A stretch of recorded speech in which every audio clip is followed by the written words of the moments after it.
So happy Wednesday. We are in week 15. This is fall 2020, and we are continuing in our last chapter of the male and female reproductive system. I want to really quickly go back over again from the endocrine side of things. Some of you might have had this last semester in endocrine, some of you might not have, but remember that the hypothalamus in your diencephalon area of your brain is going to be an area where many cues and hormones and cytokines are heading. So remember, some of our cytokines are going to head to the hypothalamus to tell the body to up its body temperature, and that causes fever. Some of our cues from our stomach, from our small intestines, from our fat cells are going to head to the hypothalamus and try to trigger if we're hungry or not.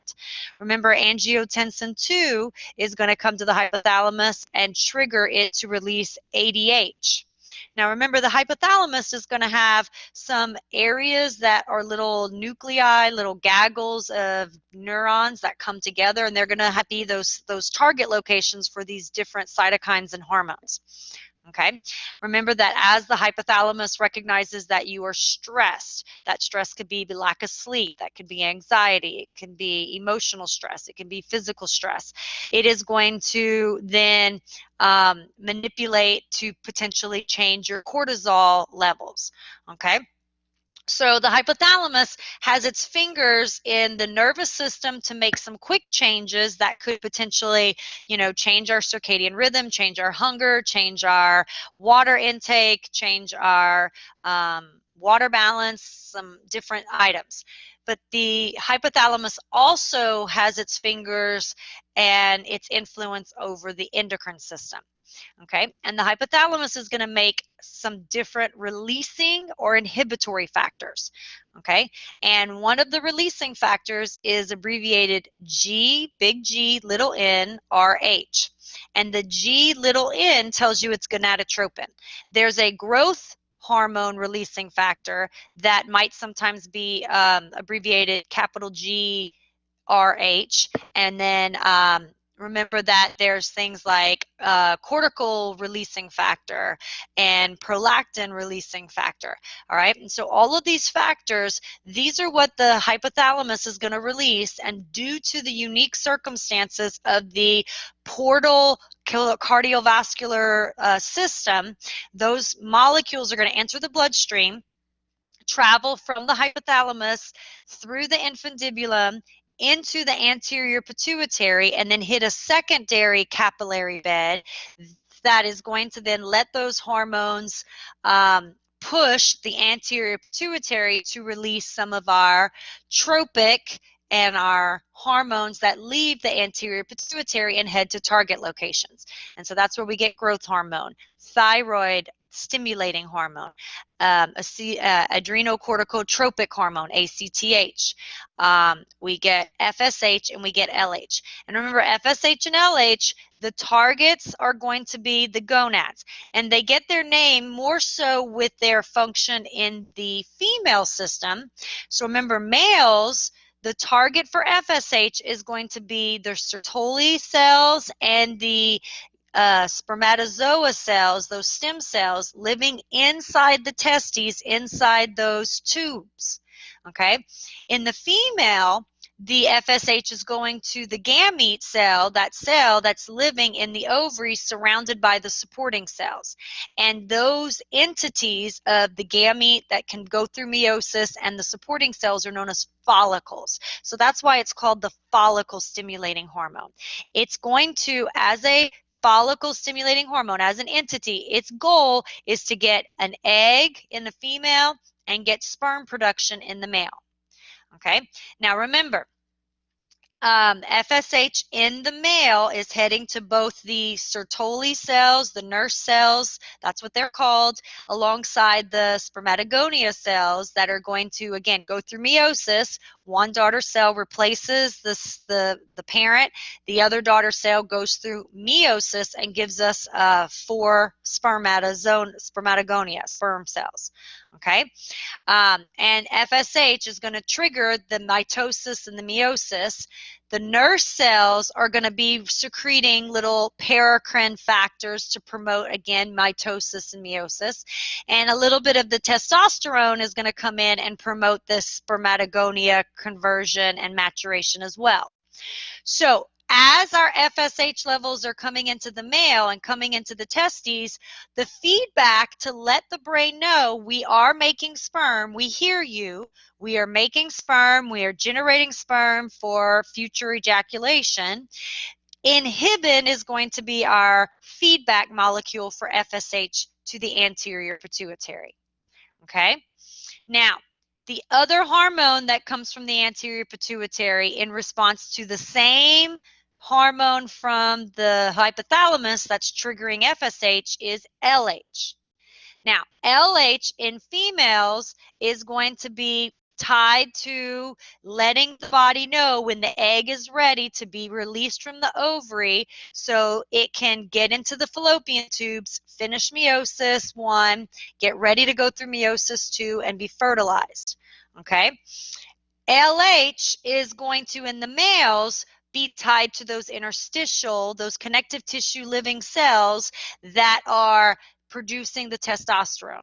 And so it is going to be tied to your testosterone levels.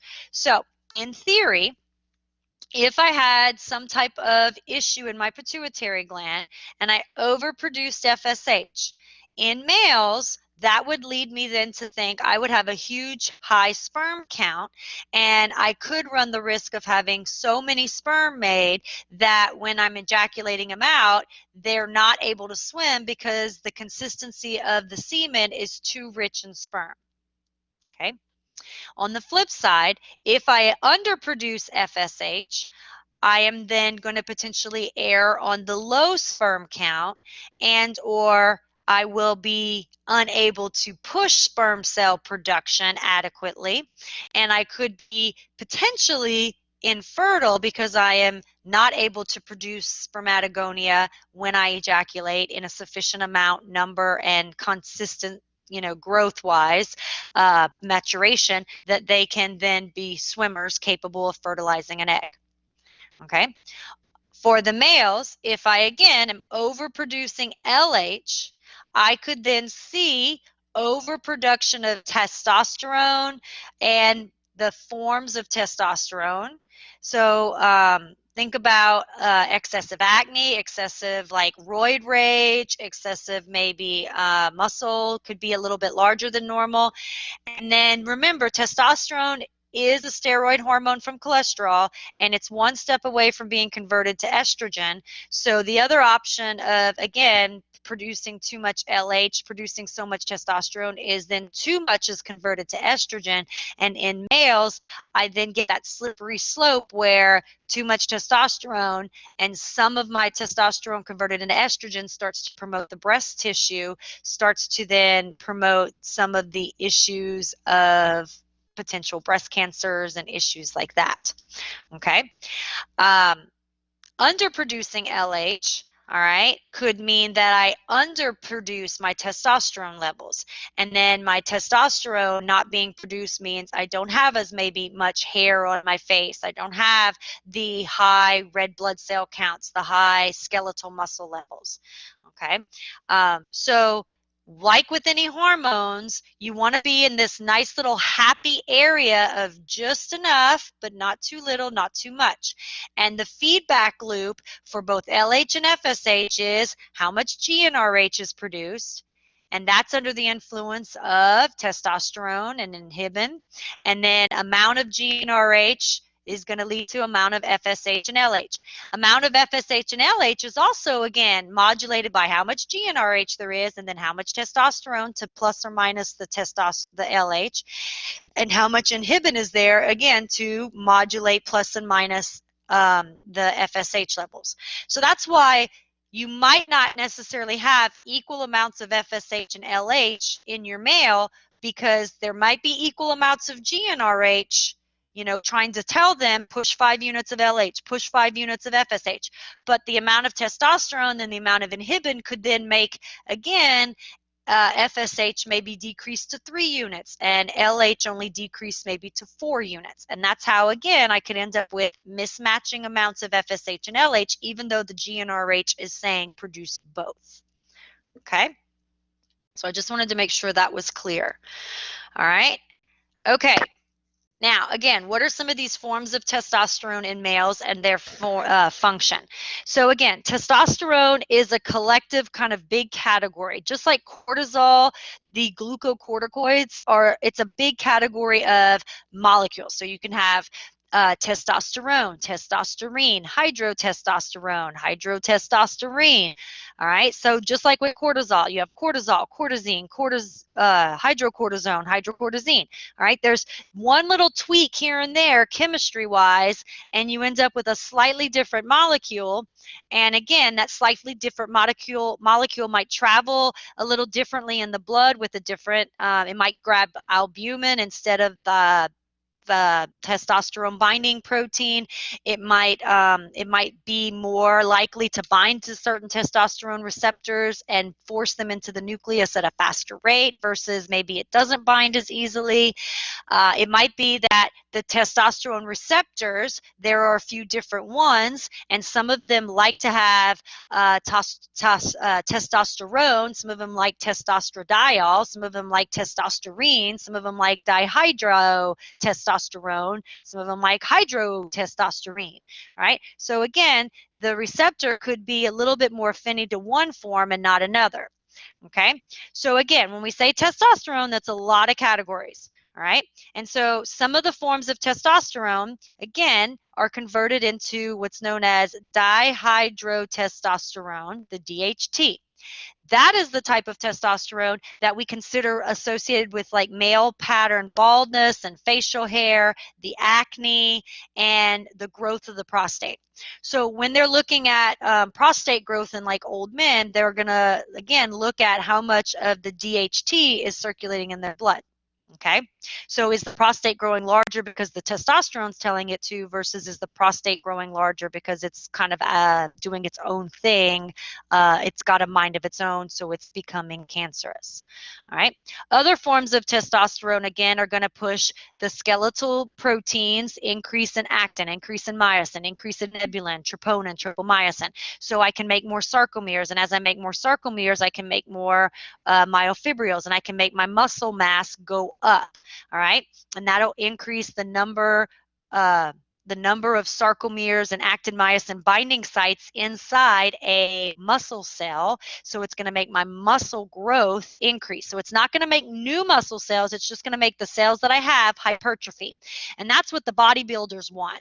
So they want the higher testosterone that doesn't convert to DHT so they can get bigger muscles and get muscles that then, again, show in bigger amounts so they can go into the Miss Universe or whatever pageants and, you know, make their money on big muscles and be in muscle magazines.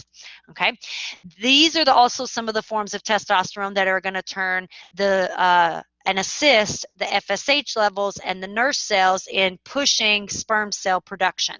Right? These are also the forms of testosterone that are going to make, again, sexual function increase. All right.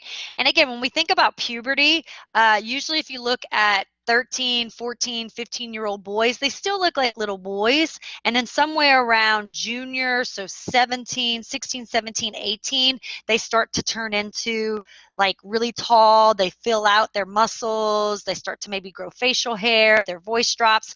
Those are usually the puberty type growths. And that's when we start to see, again, the sexual drive increase and the thoughts more focused on sex, sex, sex, sex, sex. All right. So that's the testosterone that's associated with that. Now remember, some of the testosterone will be converted to estrogens, and the estrogen form, because there's many forms of estrogens, is estradiol, and it's abbreviated E2.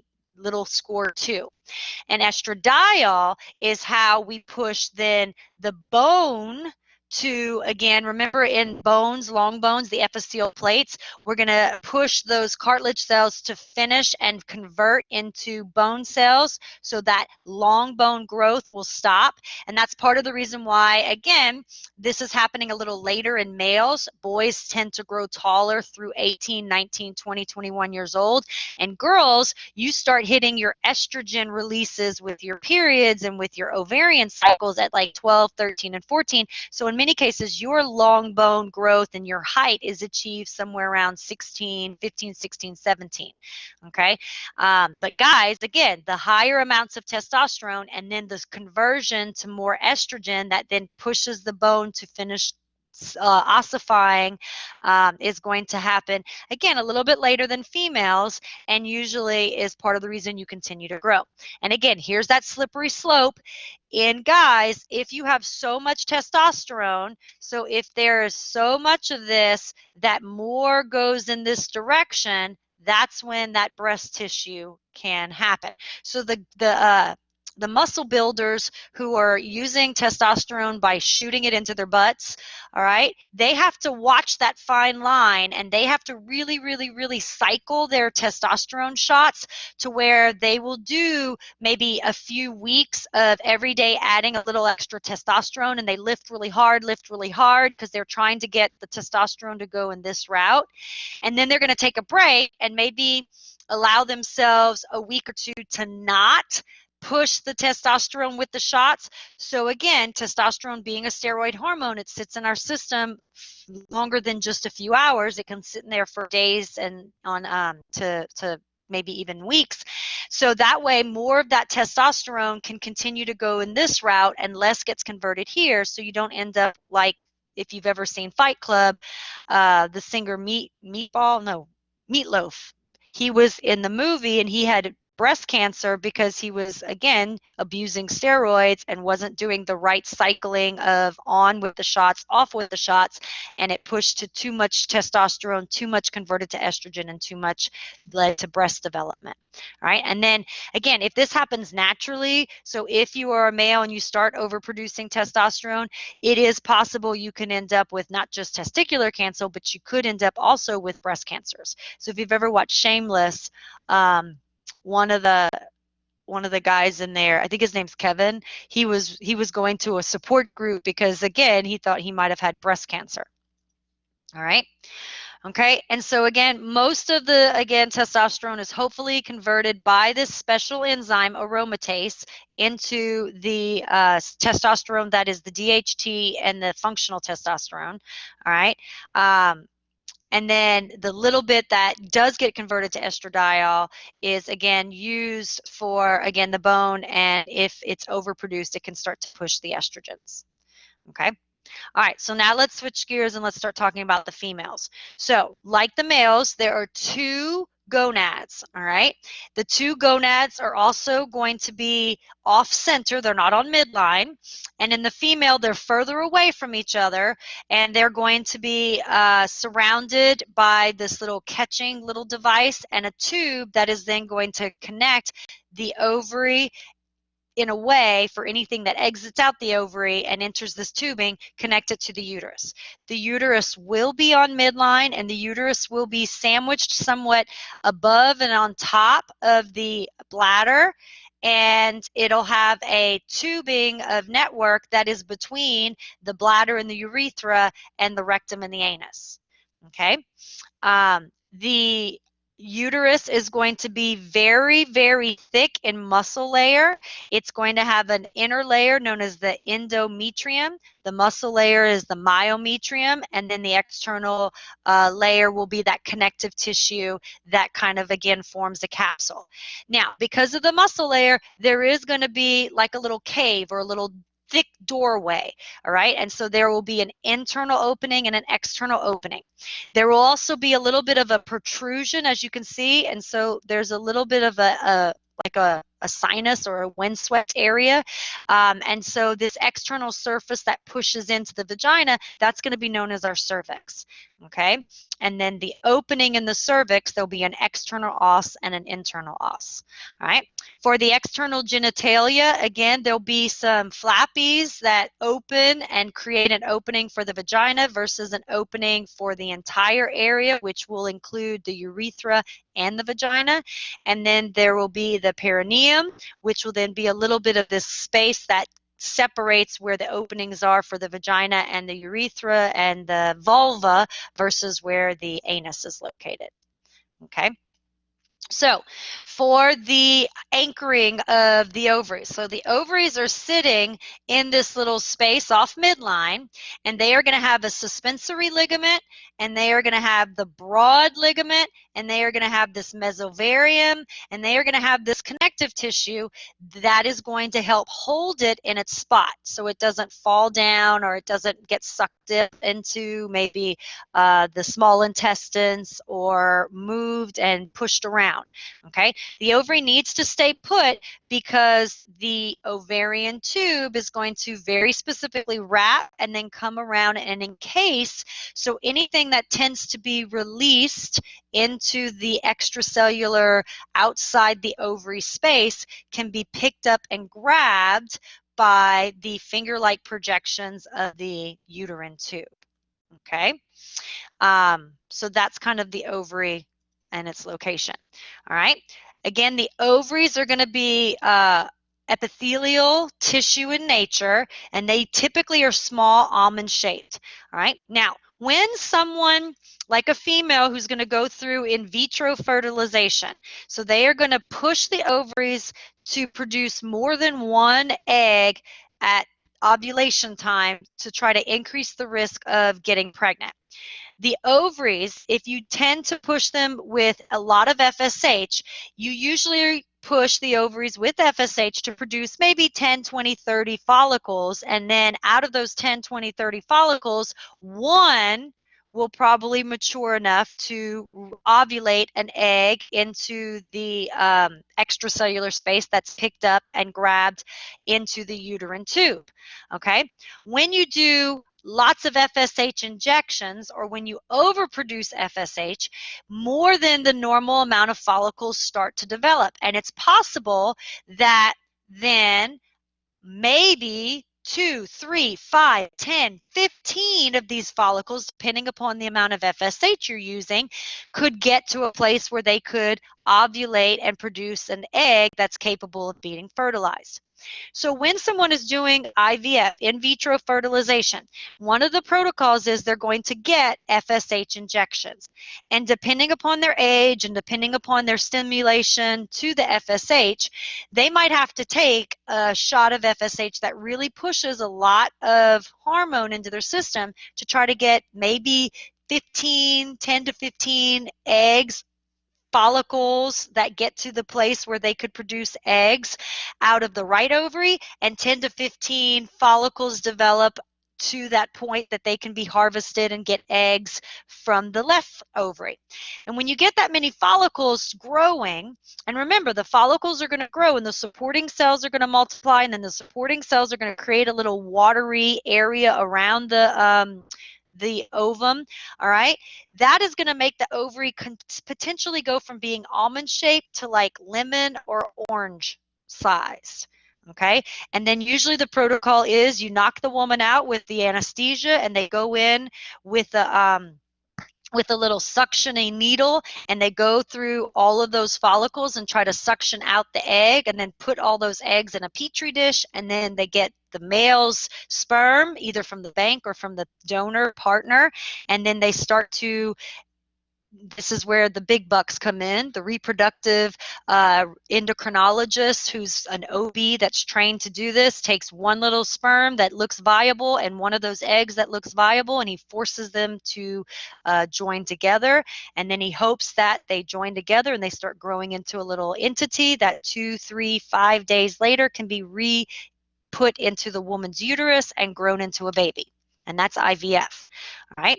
So the woman has to get FSH as a drug, usually shot into her, like insulin, shot into her hypodermis with a little needle. And you hope that FSH is enough to push the ovaries, both the right and the left, both of them to push not just one follicle to develop, but maybe 5, 10, 15. So then when they harvest, they're getting maybe 5 to 15 eggs from the right and 5 to 15 eggs from the left. So anywhere from 10 to 30 eggs for the female to potentially fertilize. Okay. All right. So that's kind of it is almond shaped in size, but it can get up to a lemon or a orange size if you really push it.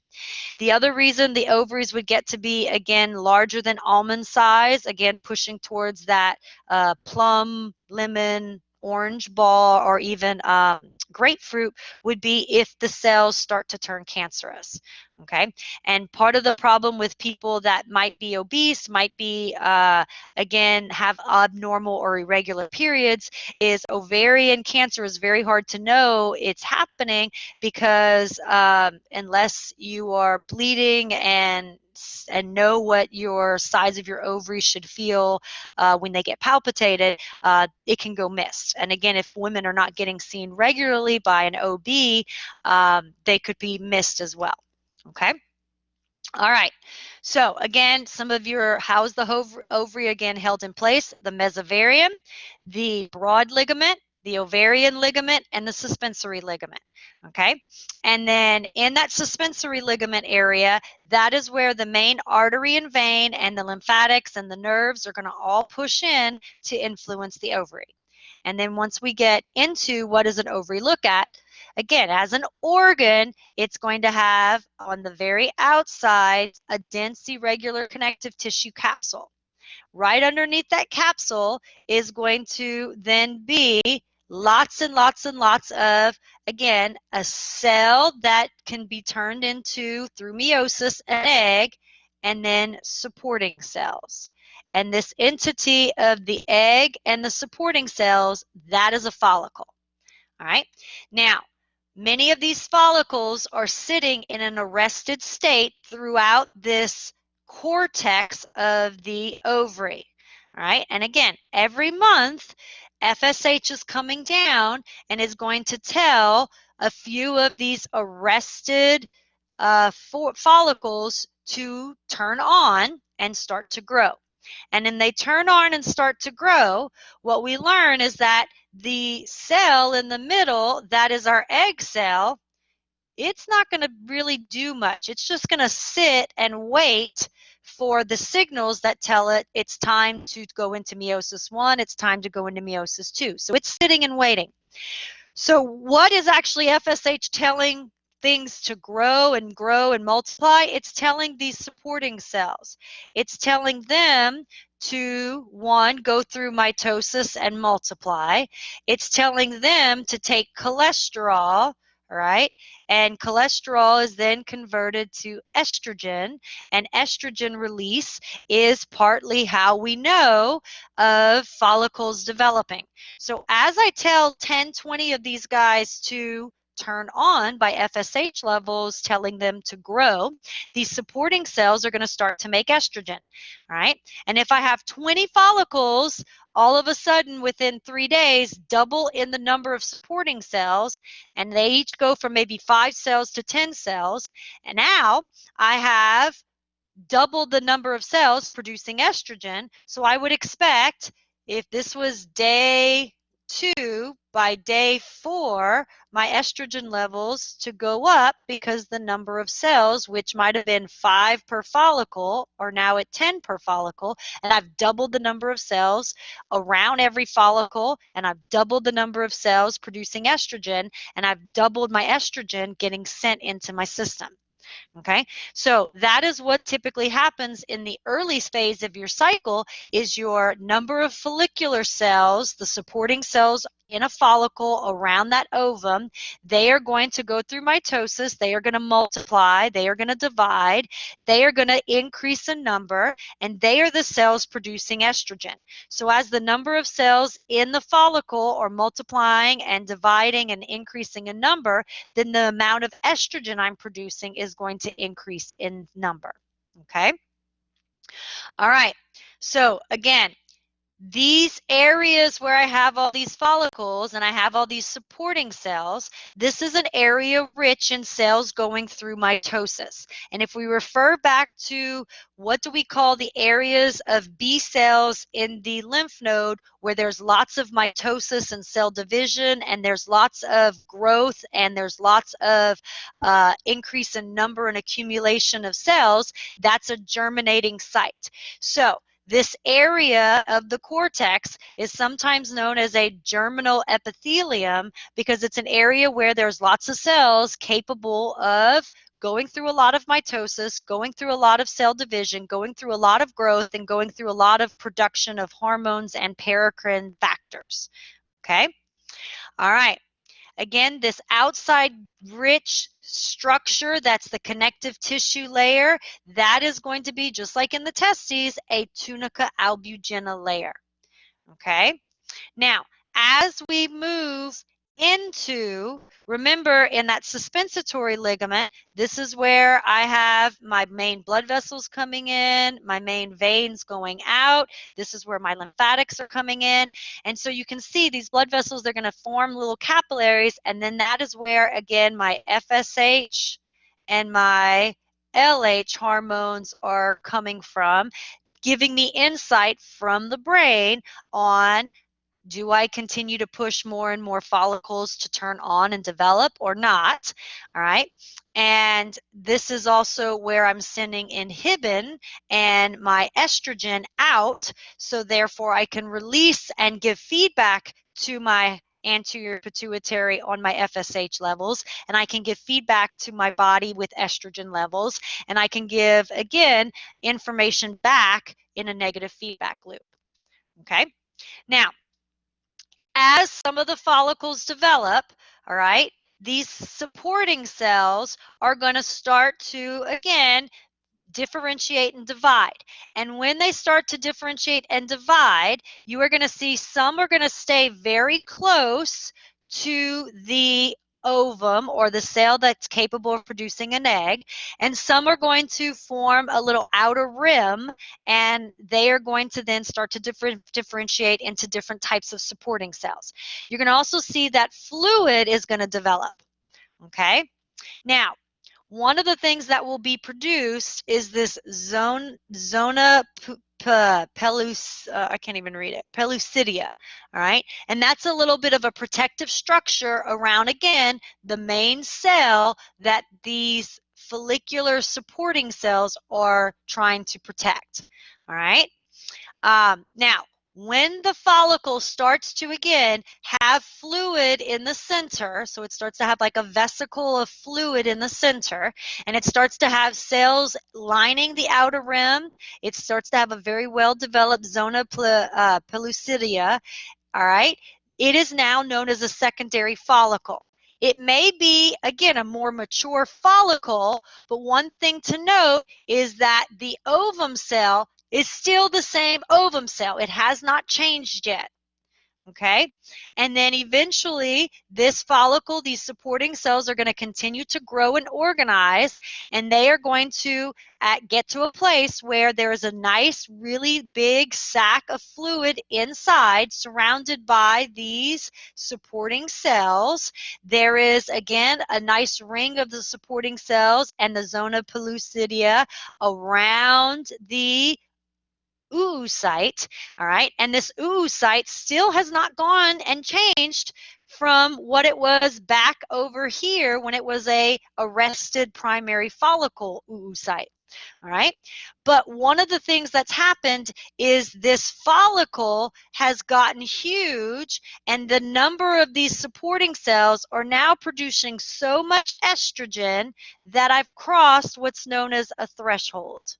Okay, and when I cross this threshold, so these would be low estrogen levels, these would be high estrogen levels, I get to a place where the LH levels go from being negatively feedbacked to estrogen now causes a positive feedback loop on the anterior pituitary and LH production.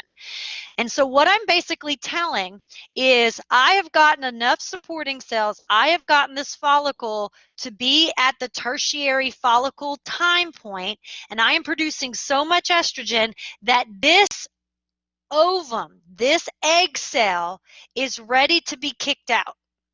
And I tell the cell, the body, the brain, that I'm ready to be kicked out by reaching a certain threshold of estrogen production.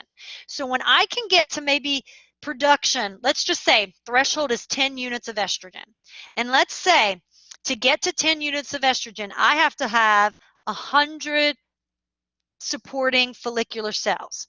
So remember, I started with 5, and then by day 4, I was at 10. And then by day 6, all right, let's say I'm at 50. And then by day 8, let's say I'm at 70. And then by day 10, I'm finally somewhere around 95 cells. And then day 11, I'm at 100 cells. It's at day what did I say? Day 11 that I finally get 100 cells, and I finally have 100 cells producing estrogen, that I cross this threshold, and I start to now tell the anterior pituitary, all right, we've gotten big enough as a follicle that the egg is ready to be released, and the anterior pituitary says, okay, I'm going to now go from not letting LH levels get increased to letting the estrogen you're producing push my LH levels to increase in a positive feedback. And I'm now going to come with all that LH and signal this primary follicle that you're ready to release the oocyte. All right. Now, when the oocyte releases, it's hopefully going to be picked up, and it can now go through meiosis 1, and a polar body is lost. And then inside the uterine tube, somewhere around the middle part, so somewhere when it gets to this middle area, if a sperm cell finds it and fertilizes it, it can go through meiosis 2 and now produce a viable embryo. Okay, so the reason why this oocyte does not go into meiosis is because as long as it stays diploid, the immune cells and antibodies that come into the bloodstream and are inside this connective tissue rich area will not attack it, because it will continue to be self. The minute this entity is exited out and in the tubing, it's no longer going to potentially be exposed to the antibodies in the immune cells, and so it can go through meiosis, it can go through and become a haploid cell that then can be fertilized and form a new entity, and then it's still protected from the immune system because now it's in a specialized chamber that will let it implant and grow and not be attacked by the immune system and destroyed as a foreign pathogen. Okay, now when LH signals the rupture and release of the ovum, remember that these supporting cells that are going to get left behind are now going to convert to the corpus luteum. And where these cells took cholesterol and made lots and lots of estrogen, they're now going to start to take cholesterol and convert it 1 or 2 more steps further and form progesterone. All right, and that will be a 14-day window of life for these cells. And these cells will produce progesterone for about 14 days more. If the egg is not fertilized, these cells after 14 days go through programmed cell death and, get dissolved and removed and shrink, and they disappear. If the egg and the sperm in the middle area of the uterine tube find each other, meet, they continue their journey, make it to the uterus, they implant, and they start producing the HCG hormone. And the HCG hormone makes its way through the bloodstream to this corpus luteum. That can tell these cells to stay alive longer, continue to produce progesterone, and continue to maintain progesterone's feedback on GnRH, on FSH, and LH, so we don't start producing more follicles, because the follicle we just pushed through fertilized and is now becoming an embryo. And that's how we then maintain the system to push forward the pregnancy and not start pushing forward more follicle development. Okay? So, again, for the ovary, the summary, all right, remember the tunica albuginea is that nice connective tissue outer layer. Right under it is a big, rich area of epithelial tissue. Then you have these, next to those simple columnar cells, these follicles that are, again, an oocyte surrounded by supporting cells. Those supporting cells and the oocyte together are sitting in an arrested state, and so they are known as primordial follicles. When FSH comes and turns some of these follicles on, the supporting cells are going to start to go through multiplication and division and dividing and producing the estrogens. You will push in a cycle about 5, 10, 15, 20, depending upon your age, depending upon the amount of primordial follicles you have, and depending upon your sensitivity to FSH. And you will then see that some of these follicles become primary follicles. And now it's a race. And the goal is that one of these follicles will get just a little ahead of everybody else, and its supporting cells will make the estrogen continue to divide and multiply, and it will start to secrete some information to the other follicles that you are second, third, fourth, fifth, sixth, seventh, eighth place, so you need to go into programmed cell death, because I am going to be the winner, and I am going to be this follicle that makes it to tertiary status, and then I am going to be the follicle that triggers the positive feedback loop, that estrogen levels get high enough, LH starts to be increased, and I am the follicle that releases my ovum, and my supporting cells turn over and become a corpus luteum. Is it possible that sometimes two follicles stay kind of neck and neck and you produce two follicles in a cycle and two ovums? Yes. And that can then potentially, if they both get fertilized and both implant, you can get fraternal twins. Okay. Sometimes we push people with certain drugs to block estrogen feedback loops, to block the inhibin feedback loop. And again, we try to push some women to maybe let 2 or 3 follicles develop so they could try to maybe get pregnant. So there are some drugs out there that can do that. But most of the time, when we really, really, really want the ovaries to produce lots and lots of eggs because we're going to harvest them, we're going to give someone external FSH as a hormone, as a shot through their belly, like you would insulin, in a little tiny needle that just goes into the hypodermis. Okay? All right. So again, for how the egg cell works. All right? The egg cell is again, diploid cell that is not going to go through any mitosis again after it's sitting with its follicle at birth. Okay? It is going to then sit in this 2N formation. It's ready and primed to start meiosis, but it can't because it's sitting and waiting for, one, its supporting cells to grow and tell it that, okay, you're going to be the one that's ovulated. And then when it's ovulated, it will then go from a primary oocyte through meiosis 1, and one set of DNA is lost. Okay? Now, it's still diploid, so if antibodies were to find it, hopefully antibodies and or immune cells would still see it's a diploid cell. It has all of mom's genes still in there, so it would leave it alone. As a secondary oocyte, it's now hopefully inside the uterine tube, and it's looking for a sperm cell to find it and embed and push into it. When a sperm cell pushes in, then it will go through the next stage of meiosis.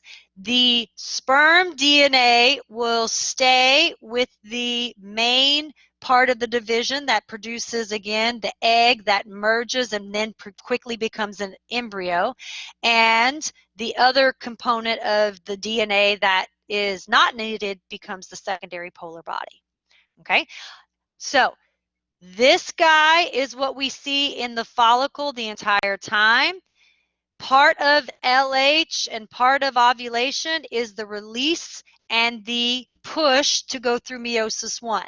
This guy is in the uterine tube, and it is not going to go through that secondary meiosis division unless sperm pushes in, fertilizes, and then it knows, okay, we have a chance of being an entity, finish division, join with that sperm DNA, and now become an embryo that then has to go to the uterus, and that may take another 3 to 5 days and implant. Okay? All right.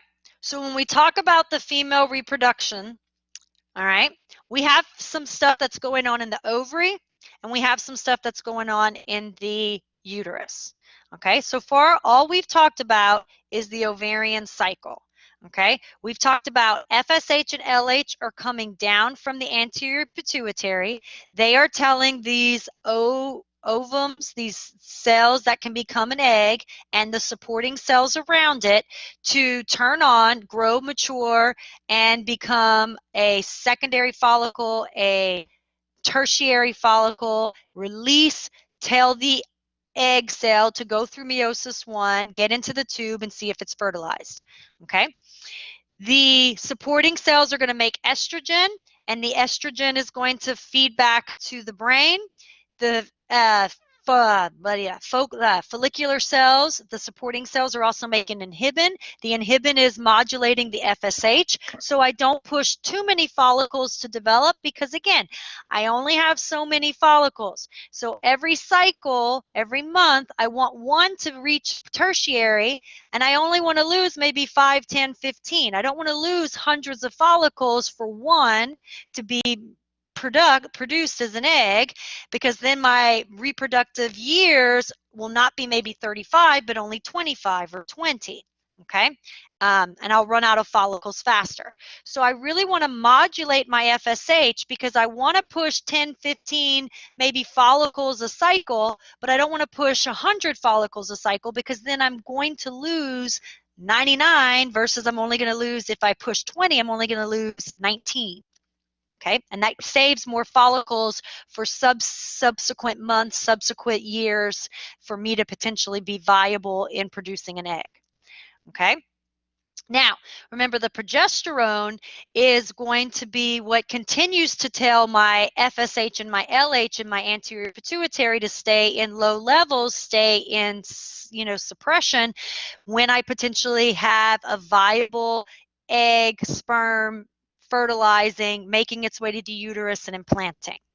Now, the estrogen and the progesterone do other things to the body other than just head to the brain and give feedback. All right. The estrogen, which is going to be the main player from the first day of the ovary cycle to about ovulation, is going to be pushing the uterus to grow in the endometrium. Okay, so the estrogen, just like testosterone, pushes growth. All right, it doesn't push muscle to grow like testosterone does. That's why women don't get as muscular and as bulky. But estrogen pushes the uterine lining, the endometrial lining, to grow. Now, progesterone, which is going to be more production in the last 14 days of the cycle when the corpus luteum is alive, progesterone is going to go to the uterus and that endometrial lining that I grew and is going to tell it to get more sticky, more slimy, and more likely to catch anything and let the embryo catch in and start to grow and implant. All right, so progesterone doesn't grow the uterus. It takes what has been grown and it tells it to get slimy, get slicker, get stickier, get more more habitation, like for something to grow into and stick and stay there. Okay? So my ovarian cycle, which is telling, again, follicles to grow and develop and producing usually the estrogen in the first 14 days and more of the progesterone in the second 14 days of a 28-day monthly cycle, those estrogen and progesterones, yes, feed back to FSH and feed back to LH and feed back to gonadotropic hormone in the brain, but they also are traveling to the uterus and prepping the uterus to grow out a nice inner layer and then thicken and slime it up so it can catch a potential embryo that hopefully happens to land inside of it. Okay? So when we look at the women's cycle, all right, when we look at what's going on in an ovary, again, a cycle is always going to start usually when the bleeding from the previous cycle happens. And so you're shedding off last month's uterus and you're getting the system to turn over and restart. All right.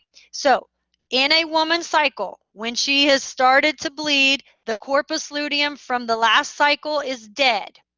All right. And so the progesterone levels are dying or low because these cells are dead and no longer producing any progesterone.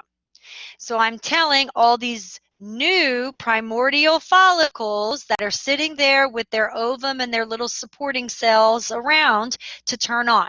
And I'm going to tell anywhere from 5 to maybe 20 of these guys, turn on. Okay? And you're going to see that as they turn on, the estrogen levels are going to start to rise as the number of these cells increase, and the number of these cells increase, produce more estrogen. We're also going to see that the FSH and the LH levels will slowly rise. And as these cells increase their production, we're going to see that inhibin is going to head up to the brain to try to, again, not let too much FSH rise so I don't push too many follicles to develop, especially some in these later stages where they would never, ever have a hope of becoming the tertiary follicle, and they would then truly be lost from potentially subsequent months and years being a viable entity. Okay? Now, when I get to that critical point where I have a follicle that's ready to go from secondary follicle to tertiary status, I am going to start to push enough estrogen that I then get enough LH that I can tell the brain one of my ovums are ready to be released and go through meiosis 1, and I will ovulate. Right? So LH does not tell estrogen to be produced. It doesn't tell progesterone to be produced. It really just tells the brain the follicle has gotten to a place that it is ready to release the egg, and the cells that remain are ready to convert into a corpus luteum. The cells that are producing mainly estrogen in the first part of the cycle are then ready to transition and produce progesterone in the later parts of the cycle. And so you see the progesterone levels, which have been low, now start to rise. Okay? So that is your ovarian cycle. So what happens in the first part of the cycle is I grow a follicle. So that's about growing follicles, my follicular phase. After the follicle has released the egg, the cells left of the follicle turn into a corpus luteum, and they now produce progesterone. So that is why the back end of the follicle is known as the luteal phase. Okay? Now, your follicles, again, you only have so many. You want them to produce at least one towards a tertiary level and then towards release of an egg, all right? And you have a bunch of primordial follicles sitting in that cortex region waiting to be pushed. And remember, a follicle has an egg, that primary oocyte, and supporting cells. And these supporting cells are going to take on some different names. Some of them are going to, again, produce the estrogen and are going to take up location really close to the oocyte. Some of them are going to form more of the boundary around the follicle. And so some of the names you'll hear for the different follicular cells are thecal cells, granulosa cells. I am not going to ask you those questions, but just note there are more details and layers to what cells are located where in the follicle and what cells are doing what in production of inhibin, in production of estrogen, in production of the signaling molecules for the oocyte to know that we are continuing to grow versus we are getting signals to die and go through programmed cell death. Okay? All right. When we are ready for, again, ovulation, the estrogen produced by that tertiary follicle hits that threshold and allows us to, again, signal the LH from going decrease LH production to increase LH production. And that then allows us to have, again, this big tertiary follicle that's going to push and make the ovary kind of push out. All right? And that then allows that thinning, so therefore the oocyte is close and we're not going to basically explode the entire organ. We're just going to create a little bit of an opening in the organ and the tunica albugina that the oocyte and a few of those supporting cells are lost to the external environment. Okay, and again, that zona pellucidea is going to develop near the surface of the oocyte. It forms a glycoprotein-rich region, all right? And again, the follicular cells are going to form different populations. Some of them are going to be called thecal, some of them are going to be called granulosa cells, and they are going to be producing the estrogens. They are going to be producing the signaling molecules to influence the other developing follicles to arrest and stop growing. They are going to be producing some of the inhibin. They are going to be producing some of the signaling molecules for the oocyte to know what's going on. Right? So they are very, very, very busy cells. Okay? Now, let's move to the uterus. Right? For uterine landmarks, the uterus is on midline. Again, it's between the bladder and the rectum. It sits a little bit higher so it can kind of fall on top of the bladder. All right? The uterine tubes are going to connect the uterus to the ovary. The uterine tubes are sometimes known as fallopian tubes or oviducts. They are going to have a connective tissue on the outside. They are going to have some smooth muscles so they can do a little bit of peristalsis. Then they are going to have some ciliated columnar epithelial cells. And the cilia, remember, can beat. And that is part of how the cilia can help the egg move towards the uterus, and it can help beat and get sperm to move towards the egg. Okay? Now, the tube is divided into 3 regions. All right? The first region that has the fingers. So the fingers are known as the fimbria. The fimbria are part of the infundibulum. Okay, so people always get that wrong. What is this region of the uterine tube? It is the infundibulum. What are these finger-like parts? That's the fimbriae of the infundibulum. Okay, and the goal of this region is to catch any ovulating eggs and pull them into the tubing. Could you have an egg miss? Yes. If the egg misses, it will not get fertilized and it will not make its way to the uterus and it will not turn into a viable pregnancy. Okay?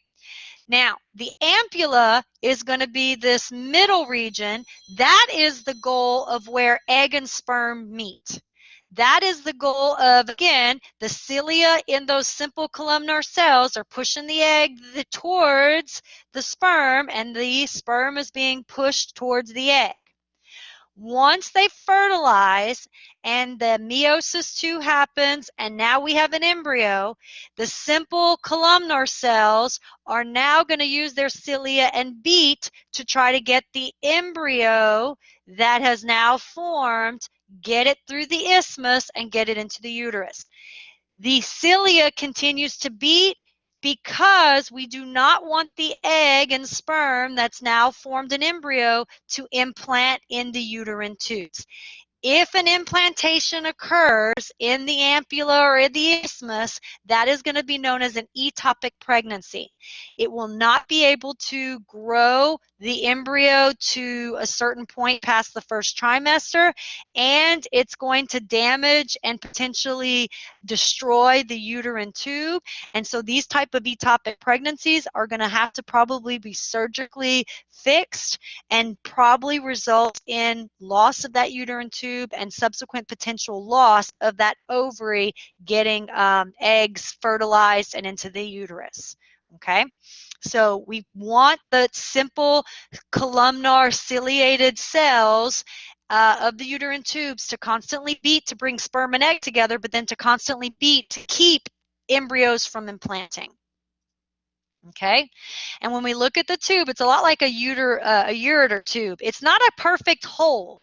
All right, the lumen of this tube has some open space, but again, it has lots of lining simple columnar cells that with their cilia are trying to help promote sperm and egg to get together, and then when they form an embryo, trying to get the sperm, egg, embryo knot to stick or implant. But they could implant, they could get stuck in these tubings, all right?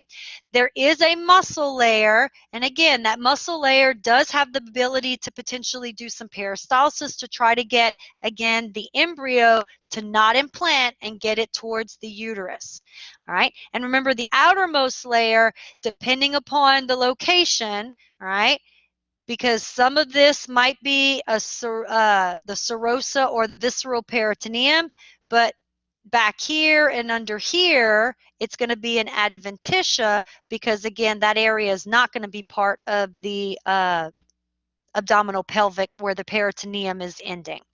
Okay. Okay. So again, the kind of the timeline, you have the 14 days of the ovary, the follicular phase, we grow it. We get the ovulation. Ovulation leads to the release of the oocyte. The corpus luteum forms. Progesterone takes what we have for a lining and makes it slimy. The egg starts within 24 hours to head into that tube and starts to make its way to the ampulla. All right. Sperm are trying to swim to the ampulla. If they meet, the oocyte finishes meiosis 2, the sperm DNA joins together, they form an embryo. The embryo will go through first cell division, second cell division, so it will go from 1 cell to 2 to 4 to 8. It will start to form what's known as a morula, and it will then start to make its way to the uterus. It will be, this is about 5 days from ovulation, that the entity has made its way into the uterus and hopefully implants. Okay? All right. That's just some of the timing. Again, your uterus is going to continue like the uterine tube. It's going to have a thick muscle layer. It's going to have an inner layer known as the endometrium. The muscle layer is the myometrium, and then the outermost layer is the perimetrium. All right. The uterus is going to have the protrusion into the vagina. That external area that protrudes into the vagina, that external part is known as the cervix. Again, because there's a little bit of a tunneling, there's an external os opening to the hole and an internal os. All right. There's the top portion is going to, again, this is where your visceral peritoneum and parietal peritoneum, so your peritoneum sits. So some of this is a peritoneum. And then, let's see, and the opening here is not going to normally have any kind of blockage or arms or doorways. It normally is just made, again, by the growth of the endometrium, and then as the endometrium is not kept intact because progesterone loss with the corpus luteum death, it will slough off, and that material will then just slide out, and with a little bit of gravity's help, exit through the vagina and exit out. Okay, normal bending of the, again, uterus is anteflexion. It falls a little bit on top of the bladder, but it can fall towards the back, and it can fall in different directions. All right. So I will stop here because I've just realized it's 12:05, and we'll pick up and finish this on Friday. I will also have time for questions on Friday. And then again, our last lecture is Monday, where we're just going to go over the quiz. And then the rest of next week is test, lab, and final exam time.